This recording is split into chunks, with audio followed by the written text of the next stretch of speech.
ओम जयंती मंगला काली भद्रकाली कपालिनी दुर्गा क्षमा शिवा धात्री स्वाहा स्वधा नमोस्तुते भगवत्यै नमः पराम्बिकायै नमः। तो चलिए, पिछले पाठ में हम लोगों ने न गति हिंसार्थेभ्यः, उसमें भी विशेष रूप से हरतेर प्रतिषेधः इस वार्तिक को देखा। उसके बाद इतरेतरान्योन्योपपदाच्च निर्विशः परिव्यवेभ्यः क्रियः और विपराभ्याम जेहे, इन सूत्रों को देखा। अब इसके बाद हम लोगों को आगे बढ़ना है। तो अगला सूत्र आ रहा है आंगोदोनास्य विहरणे। क्या सूत्र है? आंगोदोनास्य विहरणे।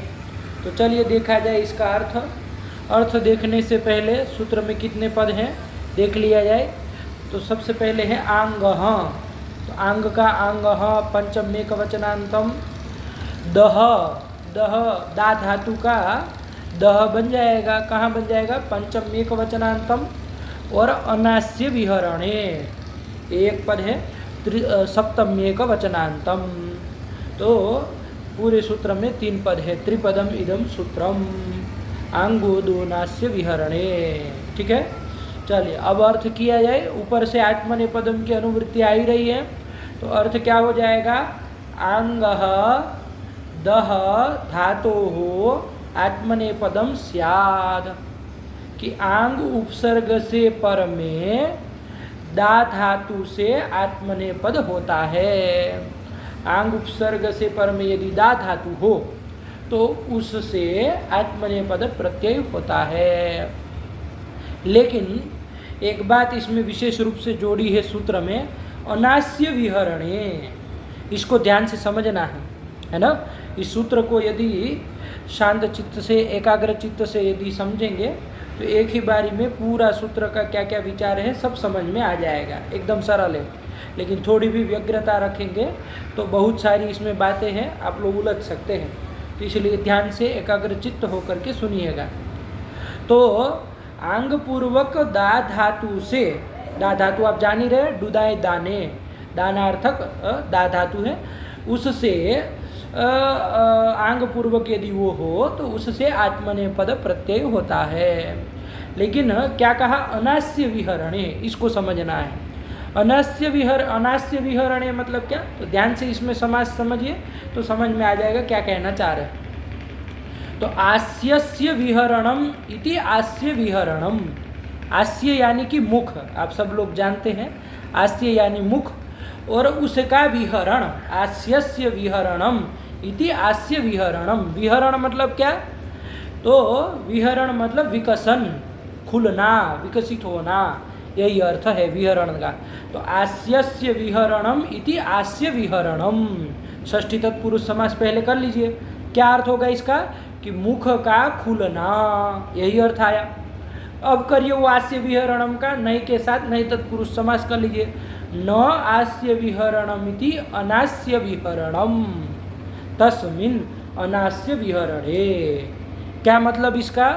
कि वो आंग पूर्वक जो दा धातु है वो आस्य विहरण अर्थ में नहीं होना चाहिए, मुख विकसन अर्थ में नहीं होना चाहिए। यही ना कहना चाह रहे कि मुख विकसन से अतिरिक्त कोई भी अर्थ में आंग पूर्वक दा धातु होगा तो उससे आत्मनेपद प्रत्यय हो जाएगा। ठीक है ना। लेकिन आस्य विहरण यानी कि मुख का खुलना, मुख विकसन, इस अर्थ में यदि आंग पूर्वक दा धातु यदि रहेगी तो वहाँ पर आत्मनेपद प्रत्यय ये सूत्र नहीं करेगा।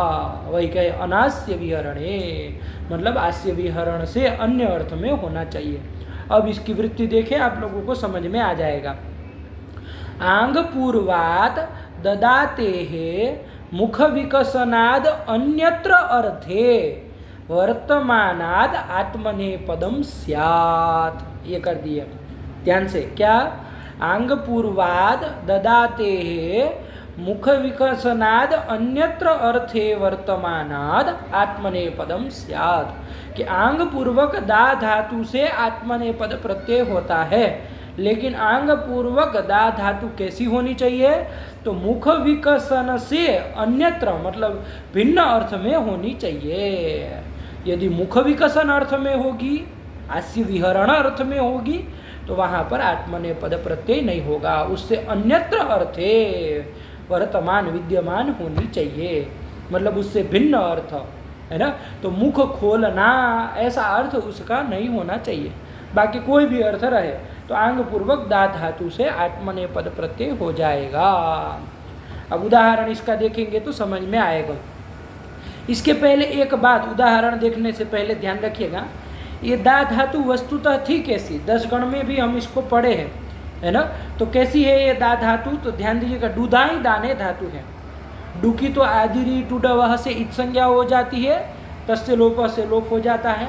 यकार की भी हलंत्यम सूत्र से इत संज्ञा होती है, तस्य लोप से लोप हो जाता है। इत धातु है, दा धातु कैसे? इत है। तो जब तो कौन सूत्र लगेगा? वही स्वरित इतः कर्तृभिप्राय क्रियाफले। वहाँ पर हम लोग लगा रहे थे कि भाई कर्तृगामी क्रियाफल होगा तो ये इत धातु से आत्मनेपद होगा, यदि अन्यगामी क्रियाफल होगा तो आत्मनेपद नहीं होगा, शेषात कर्तरी परस्मय पदम से परस्मय पद होता है। तो दा धातु को हम लोग वहाँ पर विचार किए थे, उभयपदी थी, दोनों आत्मनेपद भी आता था और परस्मय पद भी आता था, है ना। तो अब कोई प्रश्न करेगा कि दा धातु तो ईट है, कर्तृगामी क्रियाफल होने पर आत्मनेपद प्रत्यय हो ही जाएगा, ये सूत्र से आत्मनेपद विधान करने की क्या जरूरत है? आंग उपसर्ग पूर्वक दा धातु से आत्मनेपद पर करने की क्या जरूरत है? ध्यान रखिएगा, अकर्तृभिप्रायार्थम इदम। अभी पिछले एक सूत्र में भी इस चीज को हम देखे थे ना, परिव्यवेभ्य क्रिय, वहाँ भी डुक्रिय धातु ईत थी, तो वहाँ पर आत्मनेपद स्वरित हितः से सिद्ध था, तो फिर आत्मनेपद क्यों किया जा रहा था? तो बताए थे अकर्तृभिप्रायार्थम इदम। तो वैसे ही यहाँ पर भी समझिएगा कि जब क्रिया का फल कर्तृगामी न हो तब भी वहाँ पर आत्मनेपद प्रत्यय कराने के लिए ये सूत्र है, ठीक हुआ। जब कर्तृगामी क्रियाफल रहेगा तब तो वो सूत्र स्वरित हितः कर ही रहा है, कोई दिक्कत नहीं है, बस इस चीज़ को ध्यान रखना है। तो चलिए, तो क्या सूत्र हमारा? आंगो दोनास्य विहरणे, अर्थ भी एक बार वृत्ति बोल ली जाए। आंग पूर्वाद ददाते है मुख विकसनाद अन्यत्र अर्थे वर्तमानात आत्मनेपदम स्यात्। क्या हो जाएगा हिंदी में अर्थ? आंग पूर्वक दा धातु से आत्मनेपद प्रत्यय होता है, लेकिन कब होता है? आंग पूर्वक दा धातु जब मुख विकसन से इतर अर्थ में, अन्य अर्थ में होगी तब। यदि मुख विकसन अर्थ में होगी तो ये सूत्र आत्मनेपद नहीं करेगा। चलिए उदाहरण देखें अब इसका। तो उदाहरण दिया आचार्य भट्टोजी दीक्षित ने, विद्याम आदत्ते देवदत्तः विद्याम आदत्ते। तो यहाँ पर क्या अर्थ है इसका? तो देवदत्त विद्या ग्रहण कर रहा है। तो यहाँ पर जो ये आदत्य में आंग पूर्वक दा धातु है वो किस अर्थ में है? ग्रहण अर्थ में है। आदत्य यानी गृहिणाति, देवदत्तः विद्याम आदत्ते मतलब गृहिणाति, देवदत्त विद्या को ग्रहण कर रहा है, ठीक है। तो यहाँ पर आंग पूर्वक दा धातु किस अर्थ में है? ग्रहण अर्थ में है। मुख विकसन अर्थ में, मुख खोलना, इस अर्थ में नहीं ना है, उससे अन्य अर्थ में है, ग्रहण करने अर्थ में है। तो इसलिए यहाँ पर आंग पूर्वक दा धातु से आत्मनेपद प्रत्यय हो जाएगा, इसीलिए हो जाएगा रूप आदत्ते। तो प्रत्यय करके शेष सारी सब, चूंकि जुहोत्यादि गण का धातु है तो वो सब प्रक्रिया करके आदत्ते, तो विद्याम आदत्ते, ये हो गया, बात बैठ गए। अब आगे चला जाए, क्या कह रहे हैं? अनास्य इति किम, कि भाई सूत्र में अनास्य विहरणे या आस्य विहरण अर्थ में निषेध क्यों किया? अनास्य विहरणे पद क्यों दिया? तो यदि उसका पदकृत्य कर रहे हैं तो यदि वो अनास्य विहरणे पद न दे तो क्या हो जाएगा? अभी उत्तर बता दीजिए कि आंग पूर्वक दा धातु यदि आस्य विहरण मुख विकसन अर्थ में, मुख खोलना इस अर्थ में होगी तो भी वहाँ होने लगता आत्मनेपद प्रत्यय। तो वहाँ पर आत्मनेपद प्रत्यय न हो इसके लिए यहाँ पर अनास्य विहरणे ये पद दिया है। ठीक है ना, कल चलो तो ये कर दिया। ठीक है ना, अनास्य इति किम पद प्रश्न पूछा कि भाई अनास्य इति कस्मै प्रयोजनाय, अनास्य विहरणे क्यों दिया। तो सीधा उत्तर है कि भाई यदि आस्य विहरण अर्थ में होगी, मुख विकसन अर्थ में होगी आंग पूर्वक दा धातु तो वहाँ भी होने लगेगा, तो वहाँ न हो इसके लिए दिए। अब उदाहरण देना पड़ेगा, तो उदाहरण दे रहे हैं। क्या दे रहे हैं? मुखम व्याददाति। देखो ये है, देवदत्त मुखम व्याददाति, देवदत्त अपना मुख खोलता है, व्याददाति है ना, मुख को खोलता है। ठीक हुआ, तो यही है। तो व्याददाति में क्या है? वी आंग ये दोनों उपसर्ग पूर्वक दा धातु है। तो आंग उपसर्ग भी पूर्वक हो गए कि नहीं हो गए, हमको इतना चाहिए। अधिकम प्रविष्टम न तद्हानिकरम, अरे एक और भी उपसर्ग लग गया तो वो कोई हानिकर नहीं है, कोई बात नहीं, लग गया तो लग गया। अब आंग पूर्वक है कि नहीं इतना हमको देखना है। तो आंग उपसर्ग पूर्वक यहाँ पर दा धातु है। अब यदि आप यहाँ पर अनास्य विहरणी सूत्र में न कहते तो यहाँ पर भी आत्मनेपद प्रत्यय होने लगता, आंग पूर्वक दा धातु से आत्मनेपद होते होने लगता और व्यादत्ते ऐसा अनिष्ट रूप बनने लगता है ना। तो ऐसा न बने, अनिष्ट रूप न हो, इसलिए यहाँ पर अनास्य विहरणे कहा गया है कि भैया आस्य विहरण अर्थ में नहीं होने चाहिए। यहाँ पर आंग पूर्वक ये जो दा धातु है, वी आंग पूर्वक जो दा धातु है वो किस अर्थ में है? मुख खोलना, आस्य का विहरण, मुख का विकसन जो शब्द कहिए उस अर्थ में है, मुख को खोलने अर्थ में है। तो इसलिए यहाँ पर जब ये पद रख दिया तो आत्मनेपद प्रत्यय नहीं होगा। नहीं होगा तो क्या होगा? तो परस्मै पद प्रत्यय करके ददाती बना ली, व्याददाति, तो मुखम व्याददाति। आशा करते हैं आपको अनास्य विहरण समझ में आ गया होगा, है ना। बस यही है, सरल है एकदम। अब चलिए आगे क्या कह रहे हैं आचार्य भट्टो दीक्षित, कुछ विशेष विचार इस सूत्र में कर रहे हैं। क्या कह रहे हैं इसमें? आस्य ग्रहणम अविवक्षितम, कि यहाँ पर अनास्य, ये जो सूत्र में है यहाँ पर ये अनास्य विहरण पद के द्वारा किया क्या गया है, ध्यान दीजिएगा अच्छे से, है ना। किया क्या गया है कि भाई आस्य विहरण अर्थ में यदि होगी तो वहाँ पर ये सूत्र आत्मनेपद प्रत्यय नहीं करेगा, उससे भिन्न अर्थ में होनी चाहिए। तो यहाँ पर आचार्य भट्टो जी दीक्षित कह रहे हैं कि आस्य ग्रहणम अविवक्षितम, यहाँ पर जो ये आस्य ग्रहण किया है, आस्य विहरण में आस्य, वो अविवक्षित है। यहाँ हमको मुख का ही विकसन, ये अर्थ अभिप्रेत नहीं है, विकसन अर्थ मात्र अभिप्रेत है, विहरण अर्थ ही हमको विवक्षित है। केवल और केवल क्या विवक्षित है? विहरण, यानी कि विकसन, खुलना, है ना। तो आस्य ग्रहणम अविवक्षितम, यहाँ पर आस्य का, आस्य पद, आस्य पद के ग्रहण की कोई विवक्षा, आचार्य की विवक्षा नहीं है। उसका अर्थ उदाहरण के तौर पे कह दिया गया कि आस्य का, लेकिन आस्य का ही खुलना ये अर्थ मत लगा लीजिएगा, विहरण अर्थ ही यहाँ पर विवक्षित है।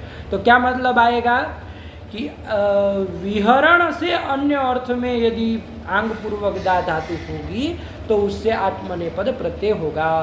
ठीक है ना, मतलब खुलने अर्थ में आंग पूर्वक दा धातु नहीं होनी चाहिए, उससे अतिरिक्त कोई भी अर्थ में होगी तो हो जाएगा। अब देखो क्या फर्क हो गया, पहले कह रहे थे आस्य विहरण, अब कह रहे कि आस्य ग्रहणम अविवक्षितम, तो अब खाली विहरण अर्थ ही आ रहा है। तो विहरण अर्थ को छोड़ करके, विकसन अर्थ को छोड़ करके, चाहे खुलना इस अर्थ को छोड़ करके किसी भी अर्थ में यदि आंग पूर्वक दा धातु होगी तो उससे आत्मनेपद प्रत्यय हो जाएगा। ठीक है, तो यहाँ पर अब थोड़ा ये अंतर कर दे रहे हैं। इसका क्यों कर रहे हैं आस्य ग्रहण, तो आगे बताएंगे इसका।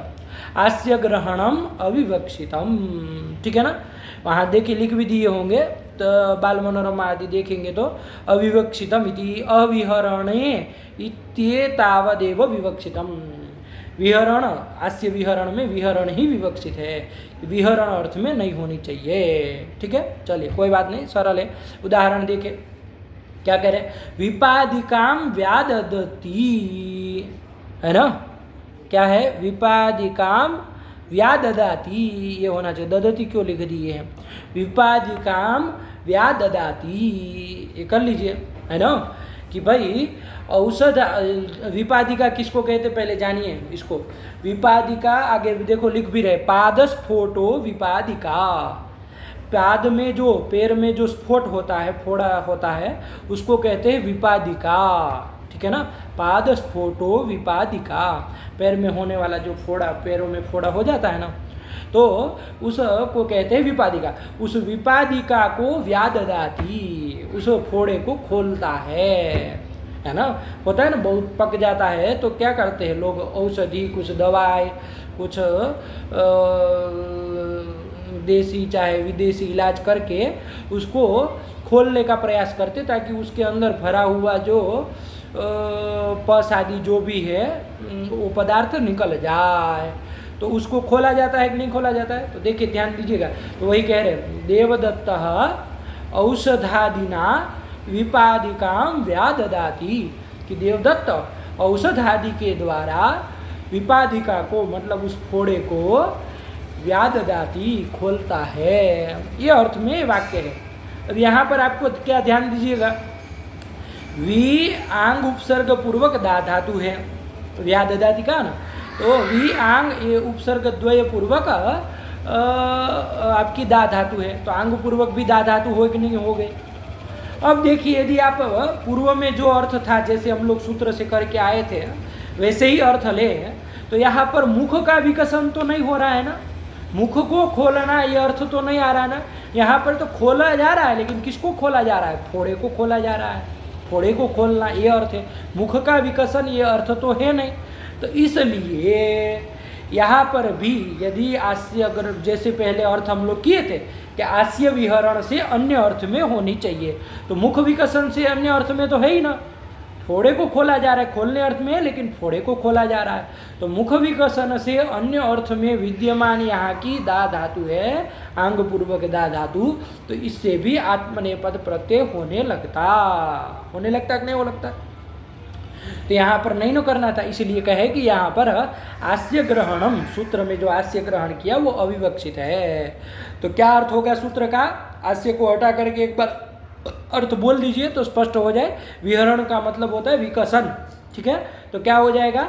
आंग पूर्वाद ददाते है विहरणाद चाहे विकसनाद अन्यत्र अर्थे वर्तमानात् आत्मनेपदम स्यात्, कि आंग पूर्वक दा धातु से आत्मनेपद होगा प्रत्यय, लेकिन कब होगा? जब वो विकसन से भिन्न अर्थ में होगी तब। यही अर्थ हुआ। आस्य का तो विवक्षा है नहीं, आस्य ग्रहणम अविवक्षितम, तो इतना ही कहेंगे। तो अब देखिए यहाँ पर विपादिकाम व्याददाति, इस उदाहरण में यहाँ पर ये दा धातु है, वो विहरण यानी कि विकसन से अन्य अर्थ में है क्या?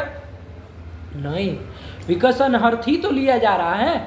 अरे खोल रहा है, फोड़े को खोल रहा है, तो विकसन अर्थ में ही ये विद्यमान है। आस्य विहरण भले नहीं है, लेकिन विहरण तो है ना, विकसन तो है ही, है ना, खोलना अर्थ तो है ही। तो इसलिए यहाँ पर भी अब आत्मनेपद प्रत्यय नहीं होगा, क्योंकि यहाँ दा धातु विहरण अर्थ में है, उससे भिन्न अर्थ में नहीं है, इसलिए आत्मनेपद प्रत्यय नहीं होगा। तो क्या हो जाएगा? परस्मयी पद प्रत्यय हो जाएगा। तो व्याददाति, वही तो लिख दिए, विपादिकाम व्याददाति। पूरा वाक्य बनाना हो तो बना लीजिए। देवदत्तः औषधादिना विपादिकाम व्याददाति, कि देवदत्त औषधि के द्वारा विपादिका को, पैर के फोड़े को खोल रहा है ना। तो चलिए यही है। तो आत्मनेपद प्रत्यय यहाँ भी नहीं होगा, तो परस्मैपद प्रत्यय करके बना लिए। पादस्फोटो विपादिका आई गया। दूसरा एक और उदाहरण दे, नदी कूलम व्याददाति। नदी कूलम व्याददाति, कि नदी अपने कुल को, मतलब बांध को, नहर को व्याददाति, खोल दे रही है, तोड़ दे रही है। यहाँ भी वी आंग पूर्वक दा धातु खोलने अर्थ में है। किस अर्थ में है? मुख को नहीं खोला जा रहा है, यहाँ कुल को, नहर को खोला जा रहा है, बांध को खोलने का अर्थ में है, आया कि नहीं, बांध को तोड़ने अर्थ में है। तो यहाँ पर मुख विकसन तो नहीं है, लेकिन विकसन अर्थ है कि नहीं है, तो विकसन से अन्य अर्थ में नहीं हुई, इसलिए यहाँ पर भी आत्मनेपद प्रत्यय नहीं होगा। ठीक है ना। ये आस्य ग्रहण की अविवक्षा के कारण यहाँ पर इन दोनों जगह आत्मनेपद प्रत्यय नहीं हुए।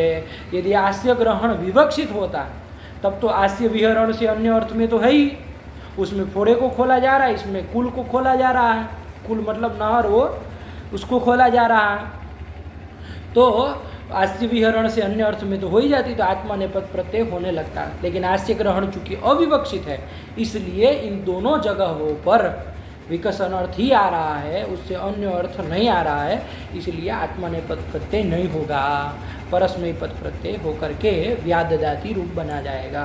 तो वही बना है नदी कूलम व्याददाती। अब आगे क्या कह रहे हैं हम, परांग कर्म का न निषेध, वार्तिकाया ध्यान से समझिएगा इसको, परांग कर्मकात न निषेध, आया कि नहीं, कि ये जो अनास्य विहरण के द्वारा आस्य विहरण अर्थ में, चाहे विहरण अर्थ में जो ये निषेध किया जा रहा है आत्मनेपद प्रत्यय का, वो परांग कर्मकात न निषेध, वो निषेध परांग कर्मक यदि वो विहरण होगा, विकसन होगा, तो वहाँ पर ये निषेध नहीं लगेगा। समझिए ध्यान को, इससे क्या कहना चाह रहे हैं, आपने क्या कहा कि आस्य विहरण अर्थ में यदि मुख विकसन अर्थ में यदि दा धातु रहेगी तो वहाँ पर आत्मनेपद प्रत्यय नहीं होगा ना, उससे भिन्न अर्थ में होनी चाहिए। अब ये क्या कह रहे हैं कि परांग कर्म का यदि वो आस्य विकसन है ना किसी दूसरे के अंग का किया जा रहा हो, एक तो होता अपना मुख खोलना, ये तो स्वांग का विकसन हुआ, एक होता दूसरे का मुख खोलना, तो वो विकसन तो हुआ, लेकिन परांग का दूसरे का मुख खोल रहे है ना। एक तो आप कुछ आयास करके अपना मुख खोले, तो ये तो स्वांग कर्मक विकसन हुआ है ना, अपने ही अंग का आपने विकसन किया, खोला, और किसी का जबड़ा ऐसे फाड़ दिया, हाथ से ऐसे खोल दिया, तो वो क्या हुआ, अरे मुख विकसन हुआ, लेकिन परांग कर्मक दूसरे के अंग का मुख विकसन हुआ ना, विहरण हुआ ना। ये परांग कर्मक यदि विहरण होगा तो वहाँ पर ये निषेध जो आप अनास्य विहरणे लगा रहे हैं वो निषेध नहीं लगेगा। ठीक है ना। जैसे उदाहरण देखें तो समझ में आए, क्या कह रहे हैं, व्याददते पिपीलिकाः पतंगस्य मुखम, पिपीलिकाः पतंगस्य मुखम व्याददते, है ना। क्या कह रहे हैं कि पिपीलिका, पिपीलिका यानी चींटी, तो चींटियाँ सब क्या करती है, कोई पतंगा कुछ मर जाता है या तो कहीं गिर जाता है, उड़ने की स्थिति में नहीं होता है, तो चींटियाँ आकर के उसको खाने के लिए क्या करते हैं, उसका मुख खोल देती है, उसका मुख को क्या कर देती है, पतंगे के मुख को खोल देती है। तो उसी अभिप्राय से वाक्य है पिपीलिकाः पतंगस्य मुखम व्याददते, कि शायद सब चींटियाँ पतंगे के मुख को खोल रही है, ये अर्थ में यहाँ पर ध्यान दीजिएगा। तो यहाँ पर देखिए आस्य विहरण तो हो रहा है, चींटियाँ जो पिपीलिका है वो आस्य का मुख का विहरण विकसन तो कर रहे हैं, विकसन तो कर रहे हैं, लेकिन किसका विकसन कर रहे हैं, अपना मुख खोल रही है नहीं ना, पतंगस्य मुखम है ना, किसी अन्य पर के अंग का विकसन कर रही है, दूसरे के अंग को खोल रही है। तो ऐसी परिस्थिति में ये क्या हुआ, यहाँ विकसन हुआ लेकिन परांग कर्मक विकसन हुआ। यहाँ जो कर्म बोल रहा है व्याददते, वो कर्म पर का अंग है, किसी दूसरे का, पतंगे का अंग है, चींटियों का अपना मुख नहीं है ना। तो चींटियाँ पतंगे के मुख को खोल रही है, तो परांग कर्मक यहाँ पर विकसन हो रहा है। तो ऐसी परिस्थिति में यहाँ पर वो अनास्य विहरणे के द्वारा आत्मनेपद का निषेध नहीं होगा। मतलब यहाँ पर मुख विकसन आस्य विहरण अर्थ होने पर भी, चूंकि ये परांग कर्मक है, इसलिए यहाँ पर आंग पूर्वक दा धातु से आत्मनेपद प्रत्यय हो जाएगा। ठीक हुआ, यही कहे हैं, ध्यान से लगाइए वार्तिक।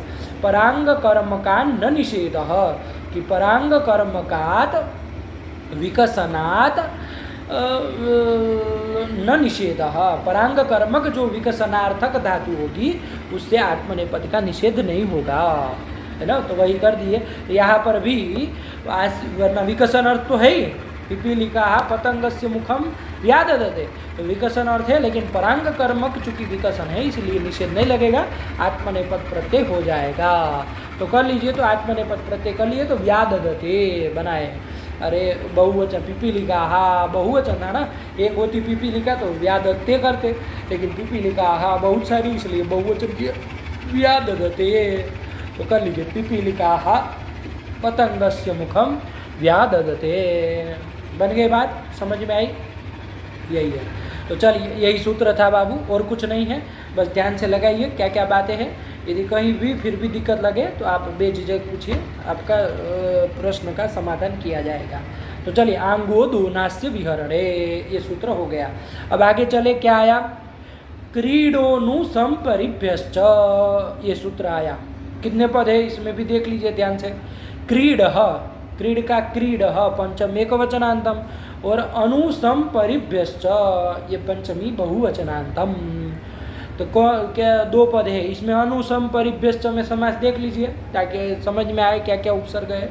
अनुश्च समच परिश्च इति अनुसंपरयः तेभ्यः अनुसंपरिभ्यः, ये पंचमी का बहुवचन है। और क्रीडः तो पंचमी का एक वचन जान ही रहे, आत्मनेपदम की अनुवृत्ति आ जाएगी। तो कर लीजिए, इसका अर्थ क्या हो जाएगा कि सूत्र से ही अनु सम और परि से पर में यदि क्रीड धातु हो तो उससे आत्मनेपद प्रत्यय होता है। ठीक है ना।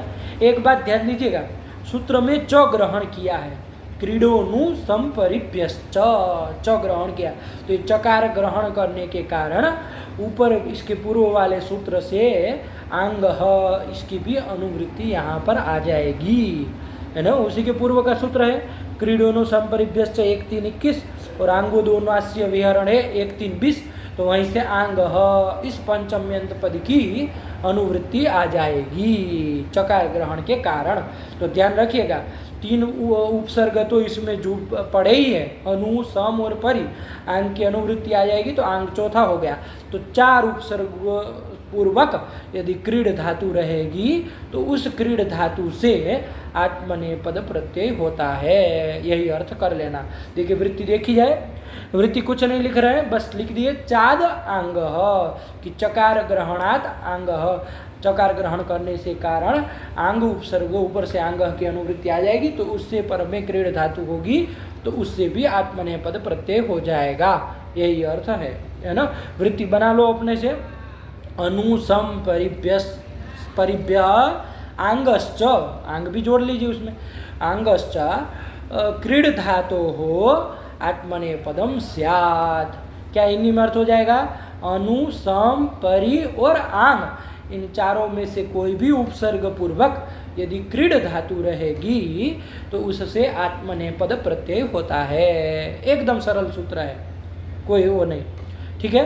अब ध्यान दीजिए, क्रीड धातु को पहले ध्यान दीजिए कैसे है क्रीड धातु। जब हम उधर चलाए थे तो क्रीडति क्रीडतः क्रीडन्ति यही चलाए थे, है ना। परस्मैपदी धातु थी क्योंकि वहाँ आत्मनेपद का कोई निमित्त मिला नहीं था नहीं कोई, तो इसलिए क्रीड धातु को हम परस्मैपदी शेषात् कर्तरि परस्मैपदम से परस्मैपद करके क्रीडति क्रीडतः क्रीडन्ति क्रीडसि क्रीडतः क्रीडथ क्रीडामि क्रीडावः क्रीडामा इस तरह से चलाए थे। लेकिन यहाँ पर क्या कह रहा है ये सूत्र कि यदि इन 4 उपसर्ग में से कोई भी उपसर्ग पूर्वक क्रीड धातु होगी तो आत्मनेपद प्रत्यय हो जाएगा। अब उदाहरण देख ले चारों के, क्या दे रहे? अनु का उदाहरण दिया, अनुक्रीडते, तो देखो अनुपूर्वक क्रीड धातु है तो यहाँ आत्मनेपद प्रत्यय हो जाएगा, तो अनुक्रीडते। फिर सम उपसर्ग है तो सम क्रीडते, सम में ध्यान रखिएगा, तो सम के मकार को मोनुस्वार से हल परे रहते अनुस्वार हो जाएगा, तो सम क्रीडते। और पर सवर्ण भी विकल्प से करेंगे तो ग वाला रूप संक्रीडते ऐसा भी कर सकते हैं, दोनों चल जाएगा। ठीक है, तो संक्रीडते एक हो गया। फिर परिपूर्वक क्रीड धातु का क्या है? परिक्रीडते, और आंग का भी दे दिए आक्रीडते, तो 4 उदाहरण इसके हो जाएंगे। ठीक हुआ, तो यही है आत्मनेपद प्रत्यय करता है। अब यहाँ पर एक बात, एक विशेष बात थोड़ी ध्यान देनी है, थोड़ा विचार करना है, थोड़ा आप लोग सावधान हो जाइए, विचार करते हैं क्या बात है इसमें। देखिए क्या है यहाँ पर, माणवकम अनुक्रीडति, आगे प्रयोग आ रहा है, क्या आ रहा है, माणवकम अनुक्रीडति। पहले उस प्रयोग के बारे में क्या क्या चीज़ें है, उसमें क्या क्या है उसको समझ लिया जाए, उसके बाद बीच वाली जो पंक्ति आई है उसको समझते हैं। क्या कहा है, माणवकम अनुक्रीडति, क्या मतलब है कि माणवकेन सह क्रीडति, ये अर्थ में ये वाक्य है कि माणवक के साथ खेलता है, माणवकेन सह क्रीडति, इस अर्थ में वाक्य है माणवकम अनुक्रीडति। तो यहाँ पर ये जो अनु शब्द है वो अनु वो तृतीय अर्थ में है ना, सह अर्थ में, तृतीय अर्थ में अनु शब्द अनुपद यहाँ पर है। तो तृतीय अर्थ में जब अनु होता है तो एक सूत्र है, हम लोग कारक में जब पढ़ाते हैं तो वहाँ पर देखे हैं सूत्र क्या है, तृतीयार्थ है। आप लोगों में से भी जो लोग कारक पढ़े होंगे तो उन लोगों को ध्यान होगा, तो वहाँ पर सूत्र है तृतीयार्थ है, नहीं भी ध्यान है तो हम बता दे रहे हैं बात क्या है, ठीक है ना। एक बार फिर जा करके वो सूत्र खोल के उसकी वृत्ति देख लीजिएगा, क्या सूत्र है, तृतीयार्थे, क्या कहता है वो, तृतीयार्थे अनु कर्म प्रवचनीय संज्ञः स्यात्, ये कहता है कि तृतीय अर्थ में यदि अनु हो तो उसकी कर्म प्रवचनीय संज्ञा होती है। ठीक हुआ, कौन संज्ञा होती है, कर्म प्रवचनीय संज्ञा होती है। यहाँ पर माणवकेन सह क्रीडति, इसी अर्थ में वाक्य है, ये अनु जो यहाँ पर है वो तृतीय अर्थ में विद्यमान है, तो इस अनु की कर्म प्रवचनीय संज्ञा हो जाएगी। तो कर्म प्रवचनीय संज्ञा हो जाएगी तो वहीं पर एक सूत्र आया था, कर्म प्रवचनीय युक्ते द्वितीया, कि कर्म प्रवचनीय के योग में द्वितीया विभक्ति होती है। तो यहाँ पर अनुकर्म प्रवचनीय है, उसके योग में यहाँ जो माणवक पद है उससे द्वितीया विभक्ति हो जाएगी, तृतीया न हो करके। अरे और तो यही ना था, माणवक के साथ खेलता है, तो फिर भी यहाँ अनु की चूंकि कर्म प्रवचनीय संज्ञा हुई है तो इसलिए उसके योग में माणवक से द्वितीया विभक्ति होगी, कर्म प्रवचनीय युक्ते द्वितीया, कि कर्म प्रवचनीय से योगे द्वितीया स्यात्, यही उसका अर्थ है। तो बात बेटी, माणवक शब्द से द्वितीया कर दी तो क्या बन गया, माणवकम अनुक्रीडति। क्या अर्थ है इसका, अर्थ यही है, माणवक के साथ खेलता है। कौन खेलता है, देवदत्त खेलता है, कोई दूसरा माणवक खेलता है, उससे हमें कोई आग्रह नहीं है, लेकिन माणवकम अनुक्रीडति ये प्रयोग बना। अब यहाँ पर ध्यान दीजिए, यहाँ पर ये जो अनु है इसकी कौन संज्ञा हम लोग किए हैं, कर्म प्रवचनीय संज्ञा किए हैं। तो कर्म प्रवचनीय संज्ञा होने के कारण अब इस अनु की न उपसर्ग संज्ञा होगी न गति संज्ञा होगी। वहीं पर उसी प्रसंग में कारक प्रकरण में लिख दिए, गत्युपसर्ग संज्ञापवाद, जाके देखिएगा कि ये कर्म प्रवचनीय जो संज्ञा है वो गति संज्ञा और उपसर्ग संज्ञा की अपवाद है। आप कहेंगे दोनों की संज्ञा हो जाए, क्या दिक्कत है, कर्म प्रवचनीय संज्ञा भी हो उपसर्ग भी हो, लेकिन दोनों नहीं हो सकती, क्योंकि एक संज्ञाधिकार में आकडाराद एका संज्ञा है ना, आकडारीय जो संज्ञाएं है वो एकस्य एकैव संज्ञा, तो ये दोनों उपसर्ग संज्ञा और गति संज्ञा और ये तीसरी कर्म प्रवचनीय संज्ञा ये आकडारीय संज्ञा है। तो जब कर्म प्रवचनीय संज्ञा इस अनु की हो गई तो अब इसकी उपसर्ग संज्ञा नहीं होगी, गति संज्ञा नहीं होगी। बात समझ में आई।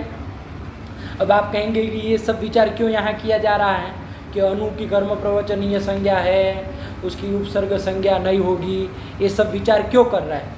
तो इसके ऊपर थोड़ा ध्यान दीजिए। अब हमको जो बात बतानी है, अब आइए प्रकृति में। अब यहाँ पर ये अनुपूर्वक क्रीड धातु है कि नहीं है, तो आपने तो सूत्र का अर्थ क्या किया है, अनु सम और परि और आंग एतद उपसर्ग पूर्वक यदि क्रीड धातु हो तो आत्मनेपद हो। यहाँ पर भी अनु उपसर्ग क्षम्यता अनुपूर्वक क्रीड धातु है कि नहीं है, तो उससे आत्मनेपद प्रत्यय होना चाहिए, लेकिन अब आत्मनेपद प्रत्यय नहीं होगा। आया कि नहीं, क्यों नहीं होगा, क्योंकि ये अनु उपसर्ग नहीं है, ये अनु क्या है? कर्म प्रवचनीय है। तो कर्म प्रवचनीय संज्ञक जो अनु है, उस अनु से पर में क्रीड धातु से आत्मनेपद नहीं होगा। अब आपके दिमाग में एक प्रश्न आएगा कि भाई सूत्र में ऐसा तो कहा नहीं था कि भाई उपसर्ग ये होने चाहिए कि कर्म प्रवचनीय नहीं होने चाहिए कि होने चाहिए, ऐसा कुछ तो कहा नहीं था। हमको बस अनु, सम, परि और आंग ये देखना है, उससे परे क्रीड धातु देखनी है, हो तो आत्मनेपद कर देना है ना। लेकिन ध्यान रखिएगा यहाँ पर ये अनु दो तरह के मिलते हैं, उपसर्ग संज्ञक और एक कर्म प्रवचनीय संज्ञक। लेकिन सूत्र में अनु से उपसर्ग संज्ञक अनु ही लिया जाएगा। क्यों ऐसा? क्योंकि उसके सहचरित जो सम और परि ये जो है, सम ये क्या है? उपसर्ग है। तो उपसर्ग के साथ पढ़ा हुआ जो अनु है सूत्र में, वो अनु भी कौन सा लिया जाएगा? उपसर्ग संज्ञक अनु ही लिया जाएगा, कर्म प्रवचनीय संज्ञक अनु नहीं लिया जाएगा। तो अब बात समझ में आई क्यों ये सब आपको प्रक्रिया बता रहे थे। तो अब चूंकि ये अनु की कर्म प्रवचनीय संज्ञा हुई है, उपसर्ग संज्ञा नहीं हुई है, तो माणवकम अनुक्रीडति, इस परिस्थिति में ये अनु से पर में क्रीड धातु से आत्मनेपद प्रत्यय ये सूत्र नहीं करेगा। बात बैठ गई ना? वही बात है। अब देखिए पंक्ति से लगाइए क्या कहे हैं भट्टोजी दीक्षित, देखिए लिख रहे हैं अनोहो कर्म प्रवचनीया न, कि कर्म प्रवचनीय संज्ञक अनु से ये आत्मनेपद प्रत्यय नहीं होगा।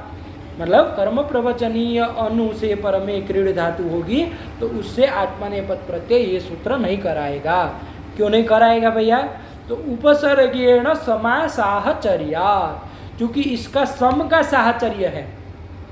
हम लोग साहचर्य से भी बहुत कुछ चीज़ें समझते हैं कि नहीं समझते हैं। जैसे लोक में आपको लौकिक दृष्टांत से बताएं तो आपको समझ में आया।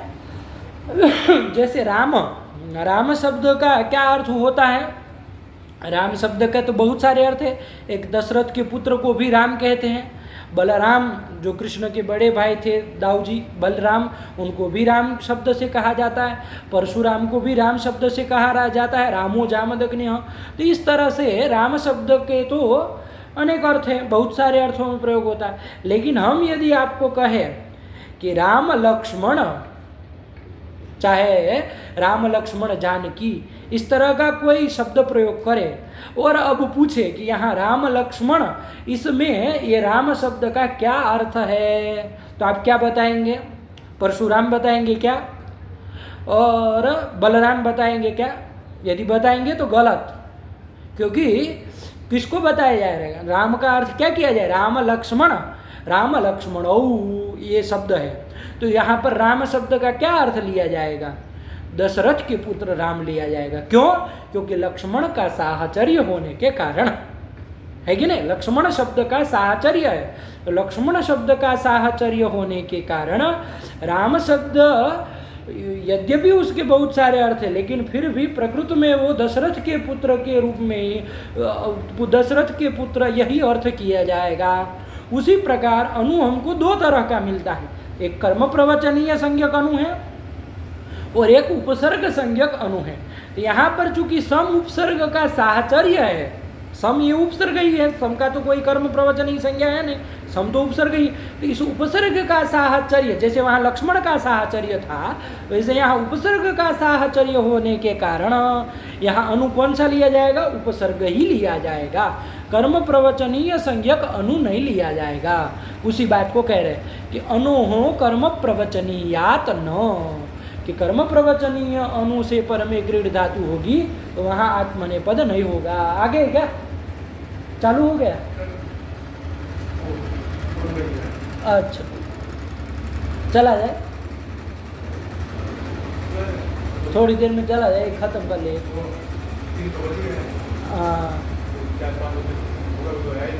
हाँ ठीक हुआ। तो यहाँ पर ये कह लिए, ठीक है। तो वही ध्यान रखना है, अनोहो कर्म प्रवचनीया न उपसर्गेण समासाहचर्याद हेतु विधि दिए। और उदाहरण माणवकम अनुक्रीडति, तो माणवकम अनु में अनु की तृतीयार्थ सूत्र के द्वारा क्या हुई है? देखिए आगे लिख भी रहे हैं तेन सह इत्यर्थः, मतलब माणवकेन सह क्रीडति, ये अर्थ है। तृतीयार्थे इति अनोहो कर्म प्रवचनीयत्वम, तृतीयार्थे सूत्र के द्वारा इसकी कर्म प्रवचनीय संज्ञा हुई है, उपसर्ग संज्ञा और गति संज्ञा नहीं हुई है। इसलिए यहाँ पर चूंकि उपसर्ग अनु नहीं है, इसलिए यहाँ पर आत्मनेपद प्रत्यय नहीं होगा, इसलिए परस्मै पद प्रत्यय किया है, माणवकम अनुक्रीडति। तो चलिए इस चीज़ को ध्यान रखिएगा, सरल है, बिठाइएगा, फिर भी कोई दिक्कत लगे तो पूछिएगा। चलिए आगे चला जाए। माणवकम अनुक्रीडति तेन सह इत्यर्थः, तृतीयार्थे इति अनोहो कर्म प्रवचनीयत्वम, है ना।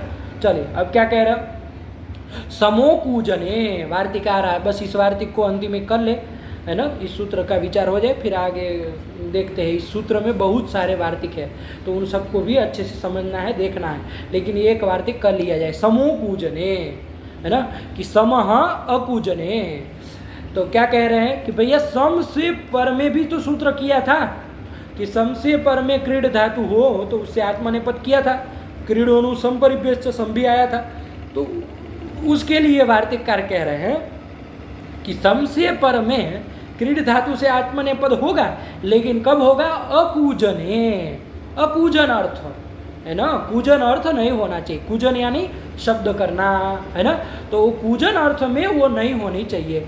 कूजन से भिन्न अर्थ में, अकूजन अर्थ में यदि वहाँ पर सम पूर्वक क्रीड धातु रहेगी, केवल सम के लिए ही है, समो कूजने, सम पूर्वक क्रीड धातु रहेगी अकूजन अर्थ में, है ना, तो वहाँ पर आत्मनेपद प्रत्यय होगा।